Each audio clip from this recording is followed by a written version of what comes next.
మహాత్మా జ్యోతిరావు పూలే గారి 135వ వర్ధంతి సందర్భంగా బడుగు బలహీన వర్గాల ఆశాజ్యోతి మహాత్మా జ్యోతిరావు పూలే గారు మహాత్మా కంటే ముందుగా బిరుదు రావడం జరిగింది.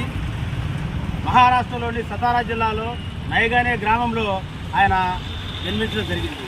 ఎందుకంటే చిన్నతనం నుంచి కూడా ఆయన ఎన్నో వివక్షలు ఎదుర్కొని ఈ ఎస్సీ ఎస్టీ బీసీ మైనార్టీలకు ఈ యొక్క సమాజంలో చులకనగా చూస్తున్నారని చెప్పి ఆయన అండరానితనం మీద కుల వివక్ష మీద ఆయన పోరాటం చేయడం జరిగింది.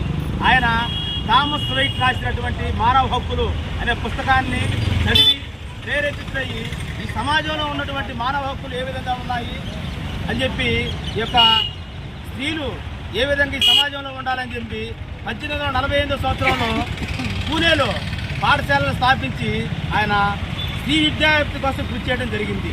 సతీ సేవగమనం అదేవిధంగా మూఢాచారాలపై తిరుగుబాటు చేసి ఎదుర్కొని ఆయన పోరాటం చేయడం జరిగింది. ఎందుకంటే ఈరోజు మహాత్మా జ్యోతిరావు పూలే గారు ఆయన అంబేద్కర్ గురువు గారుగా మనం చెప్పుకోవచ్చు. అంబేద్కర్ చిన్నతనంలో ఆయన ఎంతో ఆయనకి తోడుగా ఉండి ఆయన చదువులో కూడా తోడ్పాటులో ఉండటం జరిగింది. ఎందుకంటే ఈరోజు మనం దేశంలో రాష్ట్రంలో చూసినట్లయితే ఈ యొక్క మహాత్మా జ్యోతిరావు పూలే గారి కార్యక్రమాలు చేయాలి. ఎందుకంటే వాళ్ళు ఆనాడు ఆ యొక్క సమస్యల మీద పోరాటం చేసి ఆయన చేతిలో ఒక పుస్తకం ఉన్నది. ఆయన పుస్తకం గులాంగిరి అనే పుస్తకం రాయడం జరిగింది. గులాంగిరి అంటే బానిసత్వము, మనం ఏ బానిసత్వంలో ఉన్నామని ఆయన ఆ రోజులో ఆ పుస్తకాన్ని రాసి ఆయన సత్య సమాజ్ అనే ఒక సంస్థను స్థాపించి ఎన్నో కార్యక్రమాలు చేయడం జరిగింది.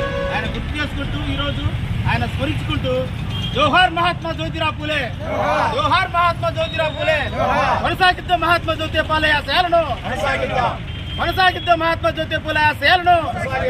జై భీమ్.